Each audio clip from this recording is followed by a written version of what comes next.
ਵੱਡੇ ਦੱਸਦੇ ਆ ਕਿ ਸੰਬੜਿਆਲ ਵਾਲੀ ਸਾਈਡ ਦੇ ਉੱਤੇ ਇੱਕ ਬਜ਼ੁਰਗ ਬੈਠੇ ਹੁੰਦੇ ਸੀਗੇ ਤੇ ਉਹਨਾਂ ਦੇ ਕੋਲ ਇੱਕ ਪੜ੍ਹੇ ਲਿਖੇ ਬੰਦੇ ਦਾ ਆਉਣਾ ਜਾਣਾ ਹੋ ਗਿਆ। ਕਦੀ ਉਹਨਾਂ ਨੇ ਉਹਦੇ ਲਈ ਚਾਹ ਲੈ ਆਉਣੀ, ਕਦੀ ਖਾਣਾ ਲੈ ਆਉਣਾ।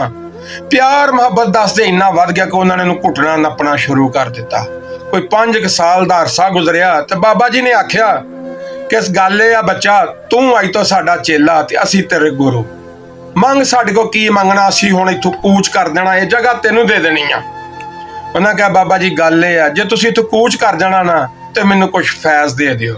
ਉਹਨਾਂ ਕਿਹਾ ਬੱਚਾ ਕੰਡ ਅੱਗੇ ਕਰ, ਲੱਕ ਦੇ ਵਿੱਚ ਥਾਪਣਾ ਦਿੱਤੀ। ਉਹਨਾਂ ਕਿਹਾ ਜਾ ਬੱਚਾ ਕੋਈ ਵੀ ਆਣ ਕੇ ਦੁੱਖ ਤਕਲੀਫ ਦੱਸੇ ਬੋਸਾ ਦਵੀਂ ਤੇ ਸ਼ਫਾ ਹੋ ਜੂ, ਖੈਰ ਹੋ ਜੂ। ਉਹਨਾਂ ਕਿਹਾ ਠੀਕ ਆ ਬਾਬਾ ਜੀ। ਅਗਲੇ ਦਿਨ ਆਪਣਾ ਠਾ ਠਈਆ ਕੀਤਾ, ਕੁੱਲੀ ਪਾਈ ਤੇ ਬੈਠ ਗਏ ਉਸ ਜਗ੍ਹਾ ਦੇ ਉੱਤੇ। ਹੁਣ ਜਿਹੜਾ ਪਹਿਲਾ ਮਰੀਜ਼ ਆਇਆ ਉਹਨਾਂ ਆਣ ਕੇ ਕਿਹਾ ਬਾਬਾ ਜੀ ਮੇਰੇ ਸਿਰ ਨੂੰ ਦਰਦ ਹੁੰਦੀ ਆ।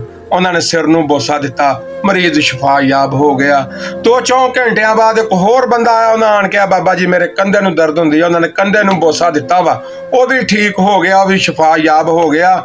ਅਗਲੇ ਦਿਨ ਇੱਕ ਬੰਦਾ ਆਇਆ, ਉਹਨਾਂ ਜਨਾਬ ਆਣ ਕੇ ਕਿਹਾ ਬਾਬਾ ਜੀ ਮੇਰੇ ਗੋਡੇ ਬਹੁਤ ਦੁਖਦੇ ਆ। ਉਹਨੇ ਕਿਹਾ ਗੋਡਾ ਅੱਗੇ ਕਰ, ਉਹਨੇ ਬੋਸਾ ਦਿੱਤਾ ਵਾ, ਉਹ ਵੀ ਸ਼ਫਾ ਯਾਬ ਹੋ ਗਿਆ ਵਾ। ਪਿਛਲਾ ਟਾਈਮ ਹੋਇਆ ਤੇ ਇੱਕ ਖੁਸਰਾ ਆ ਗਿਆ, ਉਹਨੇ ਆਣ ਕੇ ਕਿਹਾ ਬਾਬਾ ਜੀ ਮੈਨੂੰ ਬਵਾਸੀਰ ਆ। ਉਹਨੇ ਕਿਹਾ ਮੂੰਹ ਪਰੇ ਨੂੰ ਕਰ।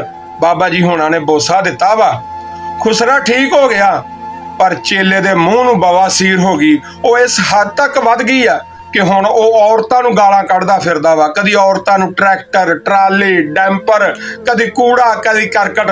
ਹੁਣ ਉਸ ਚੇਲੇ ਵਾਸਤੇ ਦੁਆ ਕਰੋ ਕਿ ਜਾਂ ਉਹਦੇ ਮੂੰਹ ਨੂੰ ਆਰਾਮ ਆ ਜਾਵੇ ਤੇ ਜਾਂ ਅੱਲਾ ਉਹਨੂੰ ਹਦਾਇਤ ਦੇ ਦੇਵੇ।